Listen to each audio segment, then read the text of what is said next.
Unang hirit, unang hirit.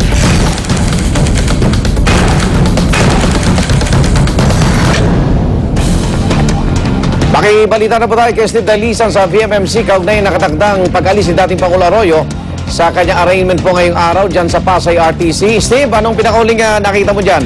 Yes, Ikan, mula rito sa ating pwesto ay namataan na natin ito yung pag-usad nitong convoy. Meron tayong mga namataan kanina na mga gumagalaw na ng mga patrol mobile ng pulisya. Umusad na rin ito, yan, yung nakikita niyo sa inyong video, yung coaster na tinted at sinundan ng isa pa yung patrol car.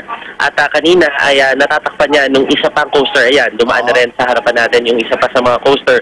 Pag yan ay kumaliwa, Igan, na dito mula sa ating tanaw ay posibleng dumaan yan sa gate 2, pero kapag yan ay kumanan, sa gate 1 naman daw ang labas niyan. Kanina, Igan, hindi natin namataan kung alin sa dalawang coaster niyan yung pinagsakyan kay dating Pangulo at ngayon Pampanga Representative Gloria Macapagal Arroyo, dahil kanina nung pumwesto yung dalawang poster na yan ay tinakpan yung isa doon sa likuran at kapwa yan na nagsakay ng mga medical personnel. Meron ding mga sumakay dyan na mga pulis at kaya nga hindi natin masabi sa ngayon kung alin dyan yung panlito o yung alin dyan yung mismong sinakyan ng dating Pangulo. Sa ngayon ay nakikita natin na umuusad pa rin yung mga sasakyan ay yung nabahagi ng convoy. Yan yung kanina nating kung makikita mo, Igan, yan may mga sumasakay na pulis dyan kanina at tinakpan talaga ng sadya yung isa pang coaster. Kaya hindi natin masabi kung magkaibang lugar ng BMMC yan.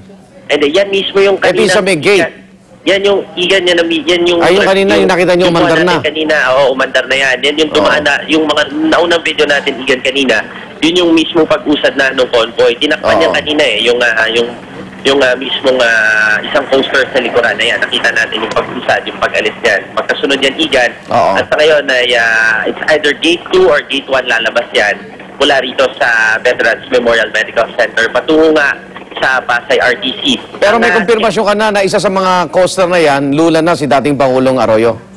Yan yung sinisikat natin kunin ngayon dahil wala naman ang naiwang ibang coaster doon sa mismong pwesto na yan kanina. So, malamang ay yan na mismo. Yung alin sa dalawang yan, yung pinagsakyan, ay Representative Arroyo. Kasi standby ka lang. Steve, diyan ka lang muna. Puntahan muna natin si Pia Arcangel. Pia, anong nakikita mo dyan sa lugar mo? Igan, nandito tayo ngayon sa main gate ng Veterans Memorial Medical Center. At eto nakikita natin, no, yung mga pulis ay biglang pumosisyon dito. Kasi kanina, ang buong akala natin, malamang doon dadaan sa may gate 9, yung likurang bahagi. Kaya lang, biglang nagsilabasan ng mga pulis at clear nila yung area na to. Kanina nakaparada yung ilang media vehicles dito. Pinaalis nila dahil baka daw pag lumiko ay masagi ang mga ito. Pero hindi nila yung sinasabi. Binabanggit mong gate, yan yung sa main North Avenue.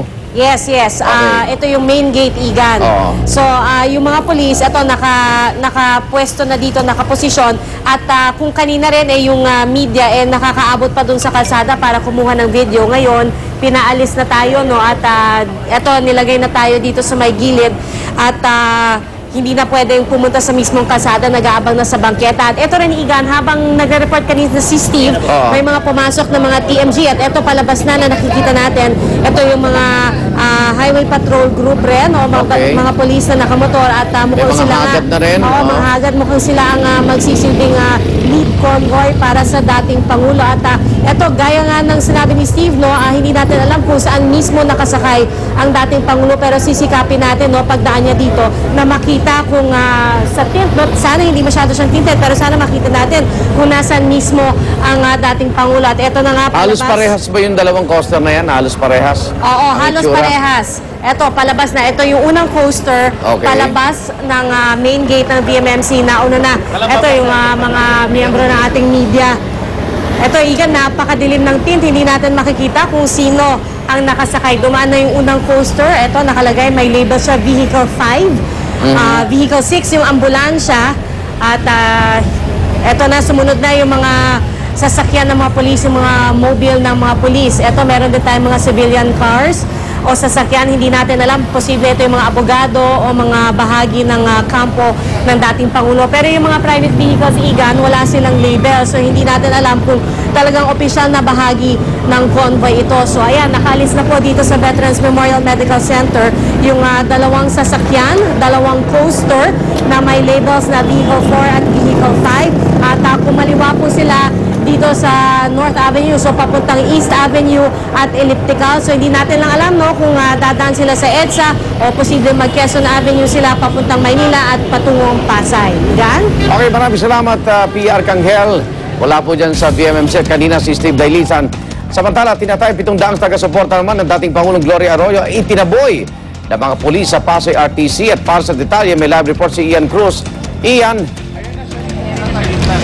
Yes, Igan, mula pa nga kaninang bago mag-alas 7 ng umaga ay patuloy ang pagdagsa ng mga pro-Gloria dito sa Pasay RTC. Pero kanina, Igan, ay itinaboy nga sila ng mga kagawad ng Pasay Police, gayon na rin yung mga bantay bayan sa lugar na ito na pawang nakaputing damit itong mga pro-Gloria at sa kanto ng Ima Naloto at FB Harrison na halos kalapit na Igan ng EDSA Rotonda na itaboy itong mga pro-Gloria.